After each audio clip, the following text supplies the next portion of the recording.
বিসমিল্লাহির রহমানির রহিম। আসসালামু আলাইকুম ভিউয়ার্স, আশা করছি যে যেখানে আছেন ভালো আছেন, সুস্থ আছেন। Welcome to my channel chef Sharmin.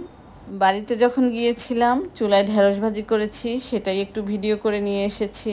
তো ব্যস্ততার কারণে ভিডিও এডিট করতে পারিনি, তাই একটু দেরিতে আপলোড দিচ্ছি। তো ঢেঁড়স ভাজিটা আমরা কম বেশি সকলেই পছন্দ করি। এই ঢেঁড়সকে কিন্তু ভেন্ডিও বলে, আর তাহিম তো বলে ঢেঁসুর। আর ঢেঁড়স ভাজিটা খুবই চটজলদি রান্না করে ফেলা যায়, খুবই অল্প সময় লাগে রান্না করতে। আর মাটির চুলা রান্না করতে তো খুবই ভালো লাগে আমার। আর মাটির চুলা রান্না করলে খাবারের টেস্ট দ্বিগুণ বেড়ে যায়। এখানে 1 কেজি ঢেঁড়স আছে। তো প্রথমেই কড়াইতে সয়াবিন তেল দিয়ে দিচ্ছি 4 টেবিল চামচ পরিমাণ, এবং পেঁয়াজ কুচি দিয়ে দিচ্ছি 1 কাপ পরিমাণ।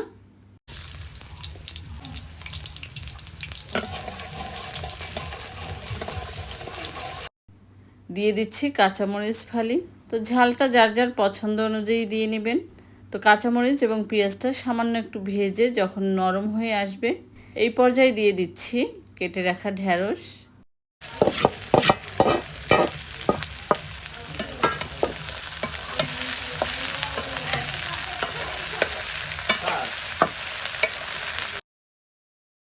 তো এই পর্যায়ে লবণ দিয়ে দিচ্ছি স্বাদ মতো। এই ভেন্ডি ভাজিতে কিন্তু লবণটা প্রথমেই দিতে হবে, পরে দিলে কিন্তু লবণটা ভিতরে ঢুকতে চায় না। তো ঢেঁড়স কিন্তু অবশ্যই প্রথমে ধুয়ে তারপরে কাটতে হবে। এই ঢেঁড়স ভাজি করতে গেলে ছোটোবেলার কথা মনে পড়ে যায়, কারণ ছোটোবেলায় একবার আমার মা আমাদের বাসায় রেখে তারপরে একটু বাইরে গিয়েছিল কাজে। তো আমি আর আমার বড় বোন ভাবলাম যে ঢেঁড়সটা ভাজি করে রাখি, আমার মা এসে দেখে খুশি হয়ে যাবে। কিন্তু ঢেঁড়স আগে কেটে তারপর ধুয়ে নিয়েছে আমার বড় বোন। তারপর তো ভাজি করতে গিয়ে আর কি যে অবস্থা, সেটা তো আপনারা বুঝতেই পারছেন। তো ছোটোবেলার স্মৃতিগুলো এভাবে স্মরণ করতে ভালোই লাগে। প্রথম ঢেঁড়স ভাজি করা, প্রথম রান্না করা, এগুলোর স্মৃতি একটা অন্যরকম একটা ব্যাপার। তবে ভুল করেই কিন্তু মানুষ শেখে। তো এখন কিন্তু ভালো করে নাড়তে হবে, নাড়া বন্ধ করলে কিন্তু পুড়ে যাবে। আর ঢেঁড়সটা নাড়তে নাড়তে যখন এই আঠালো ভাবটা চলে যাবে, তখনই বুঝতে হবে যে ঢেঁড়সটা রান্না হয়ে গিয়েছে। তো আল্লাহর কত নিয়ামত আমরা গ্রহণ করছি, শুকরিয়া স্বরূপ আমরা যেন আল্লাহর ইবাদত করি, ফরজ ইবাদতগুলো যেন আমরা ভুলে না যাই। মাটির চুলায় লাকড়ি দিয়ে রান্না করলে প্রচণ্ড তাপ থাকে, তো এই কারণেই রান্নাগুলো খুব তাড়াতাড়ি হয়ে যায়, আর সেজন্যই খেতেও ভালো লাগে।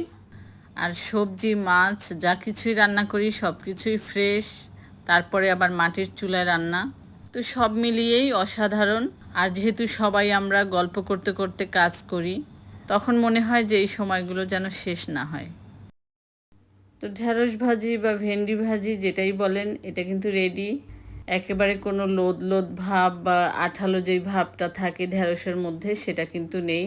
এবং ঢেঁড়সটাও সিদ্ধ হয়ে এসেছে এবং কালারটাও সুন্দর, একেবারে কাঁচা কাঁচা রয়েছে।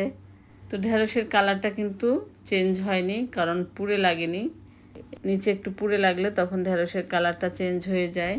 এবং চুলার আঁচটা যদি কমানো থাকে সেক্ষেত্রেও কিন্তু ঢেঁড়সটা কালারটা চেঞ্জ হয়ে কালো হয়ে যায়। আর এখন যে সবুজাব একটা ভাব আছে, এটা দেখলেই মনে হয় খেতে ভালো লাগে।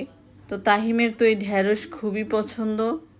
ঢেঁড়স হলে আর কিচ্ছু দরকার হয় না, ওর ঢেঁড়স দিয়েই ভাত খেয়ে ওঠে পেট ভরে।